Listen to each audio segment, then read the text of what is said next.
আসসালামু আলাইকুম। আর দুদিন পরেই কোরবানের ঈদ। সবাইকে ঈদের শুভেচ্ছা।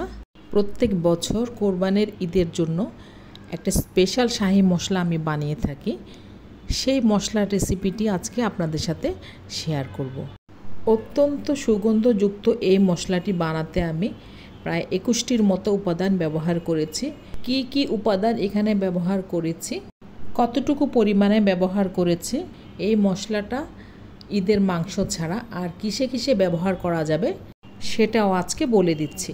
শাহী মশলা তৈরি করার আগে প্রত্যেকটি উপাদানকে ভালো করে ঝেড়ে বেছে মুছে পরিষ্কার করে নিয়েছি। এবার তাহলে মশলাগুলোর সাথে পরিচিত হয়ে যাই। বড় সাইজের একটা ডিশ বা থালা নিয়েছি, এর মাঝখানে একটা বাটি বসিয়ে দিচ্ছি। এবার আমি চারিদিক থেকে মশলাগুলো এখানে দিয়ে দিই। সবার প্রথমে দিয়ে দিচ্ছি ধনিয়া, 100 গ্রামের মতো ধনিয়া নিয়েছি। তারপর দিয়ে দিচ্ছি জিরা নিয়েছি 120 গ্রাম।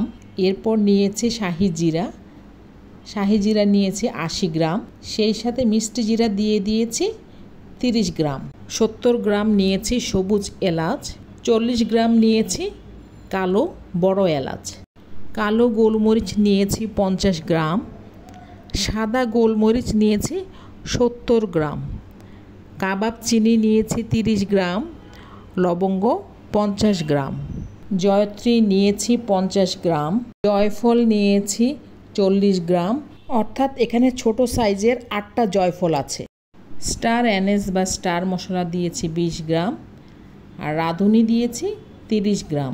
রাঁধুনিটা অপশনাল, চাইলে কেউ দিতে পারেন, আমার ভালো লাগে আমি দেই। মেথি দিয়ে দিলাম 20 গ্রাম। আর একটা নতুন মশলা দিয়ে দিচ্ছি, এটার নাম হচ্ছে পিপুল দিয়ে দিচ্ছি 10 গ্রাম। শুকনা লাল মরিচ দিয়ে দিলাম 30 গ্রাম।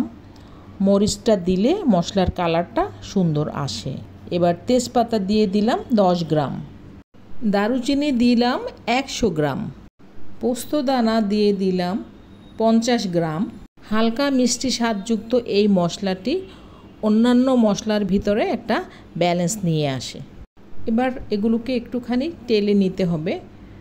দারুচিনিগুলোকে ছোট করে ভেঙে দিচ্ছি যাতে সহজে এগুলোকে ব্লেন্ড করা যায়।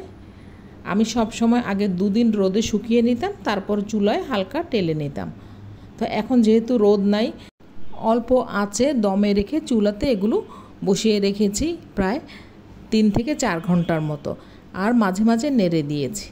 তেজপাতাগুলোকে কেটে ছোট টুকরো করে নিচ্ছি।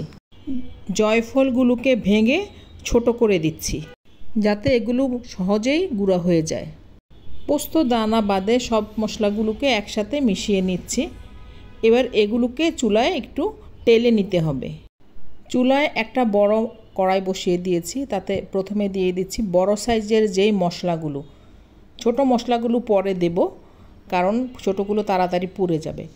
এখন এই মশলাগুলোকে সময় নিয়ে টেলে নিতে হবে। সরাসরি চুলায় দেইনি, একটা তাওয়া বসিয়েছি আগে, তার উপর কড়াইটা দিয়েছি যাতে সরাসরি হিটটা লেগে কোনো মশলা পুড়ে না যায়। প্রায় 3 ঘন্টার মতো এগুলোকে দমে রেখেছিলাম। মশলাগুলো একেবারে মুচমুচে হয়ে গেছে। এবার এগুলোকে চুলা থেকে নামিয়ে রাখছি। তারপর কড়াইতে দিয়ে দিচ্ছি ছোট জাতের মশলাগুলো। এবার এগুলোকেও নেড়ে নেড়ে প্রায় 2-3 ঘন্টার মতো হালকাভাবে ভেজে নিতে হবে। চুলার জালটা অবশ্যই একেবারে লোতে থাকবে। এগুলো মোটামুটি ভাজা হয়ে গেছে। এবার যে পোস্তদানা রেখেছিলাম সেগুলো দিয়ে দিচ্ছি। পোস্তদানা দেওয়ার পরে খুব বেশিক্ষণ রাখবো না, 10-15 মিনিটের মতো রেখেই মশলাটাকে চুলা থেকে নামিয়ে নিচ্ছি। মশলাগুলোকে কিছুটা সময় একটু ঠান্ডা করে নিতে হবে। এগুলো কি পরিমাণ মুচমুচে হয়েছে আওয়াজেই বোঝা যাচ্ছে। এবার এগুলোকে ব্লেন্ডার জগে নিয়েছি, তারপর ভালো করে গুঁড়ো করে নিয়েছি। গুঁড়ো করা মশলাকে এয়ারটাইট বয়মে ভরে রেখে দিতে হবে, এতে করে মশলার গন্ধ এবং স্বাদ দুটোই বজায় থাকবে।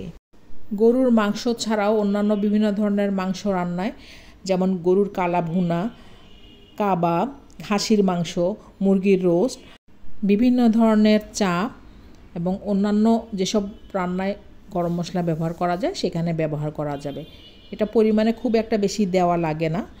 তো সবাই সহজে এই মশলাটি বানিয়ে নিন। আল্লাহ হাফেজ। আসসালামু আলাইকুম।